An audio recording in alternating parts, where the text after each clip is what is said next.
dương mà cho màចំណុចទៀតចំណុចទី3ចឹងចំណុចទី3គេនិយាយថាតកតងជាមួយនឹងការផ្លាស់ប្ដូរសម្លេងនៃពាក្យពុអញ្ចឹងការផ្លាស់ប្ដូរសម្លេងនៃពាក្យពុហ្នឹងគឺមានចំណុចលេខ1ហើយនិងចំណុចលេខ2អញ្ចឹងចំណុចលេខ1គេដាក់ថាករណីពុមិនផ្លាស់ប្ដូរសម្លេងហើយចំណុចទី2គេនិយាយថាករណីពុផ្លាស់ប្ដូរសម្លេងអញ្ចឹងតើយើងទៅមើលទាំងអស់គ្នាពីនិយមន័យអញ្ចឹងនិយមន័យចំណុចទី1គេថានៅពេលដែលពាក្យពុស្ថិតនៅខាងមុខព្យាង្គដែលមានសម្លេងទី1ទី2ឬទី3នោះសម្លេងរបស់វាគឺនៅដដែលសម្លេងទី4អញ្ចឹងយើងមើលនិយមន័យចំណុចទី2ចំណុចទី2គេថានៅពេលដែលសម្លេងពុស្ថិតនៅខាងមុខព្យាង្គដែលមានសម្លេងទី4នោះវាត្រូវផ្លាស់ប្ដូរសម្លេងពីសម្លេងទី4ទៅជាសម្លេងទី2វិញអញ្ចឹងចំណុចសំខាន់មានតែប៉ុណ្្នឹងឯងតោះយើងមកមើលឧទាហរណ៍ទាំងអស់គ្នាពីចំណុចលេខ1និងចំណុចលេខ2不的变调 Tone Sandy of Boo. 一 1. 不吃，不行，不好，不喝，不能，不想。二 2. 不会，不是，不看。 អញ្ចឹងសូមស្ដាប់និងអានតាមតកតងចំណុចទី1និងចំណុចទី2ម្ដងទៀតហើយនឹងបកប្រែផងដើម្បីឲ្យយើងឆាប់បានចេះនៅពាក្យច្រើនហើយថ្មីជាបន្តទៀតអញ្ចឹងតោះទៅស្ដាប់ម្ដងទៀតទាំងអស់គ្នា 不的变调 Tone Sandy of Boo. 一 1. 不吃，不行，不好，不喝，不能，不想。二 2.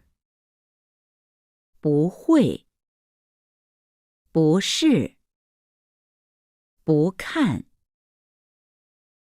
ចឹងយើងចូលចំណុចទី4ចំពោះចំណុចទី4នេះផងដែរគឺយើងសិក្សាពីក្បួននៃការសរសេរភីងអ៊ីង2អញ្ចឹងក្បួននៃការផ្សំគ្នារវាងស្រៈ y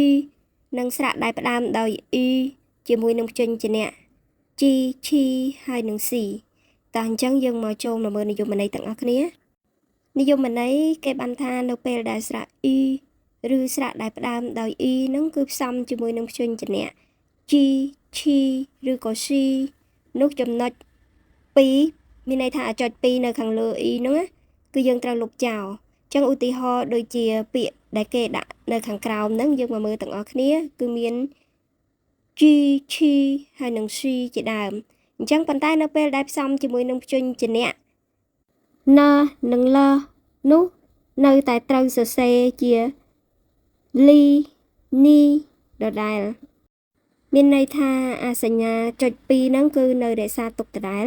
អត់មានលុបចេញដូច G Ch ឬក៏ C ទេអញ្ចឹងត្រង់ចំណុចហ្នឹងយើងអាចមើលពី3ដងទៅគឺយើងអាចចាំបានហើយអញ្ចឹងងាយទេចំណុចហ្នឹងគាត់ថាព្យញ្ជនៈ3ខាងលើ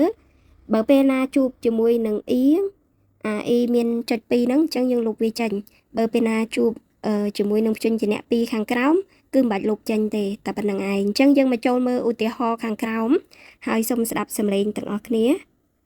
ហើយយើងអានតាមផងដើម្បីឲ្យយើងស្ទាត់មាត់ឆាប់ចេះអានពីបានច្រើនអញ្ចឹងតោះយើងទៅស្ដាប់ទាំងអស់គ្នា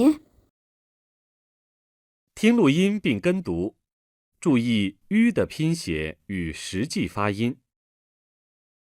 Listen to the recording and read after it. Pay attention to the form and pronunciation of you. 约，约，冤，晕，居，撅，捐，均，区，缺，圈，均，虚，削，宣，熏。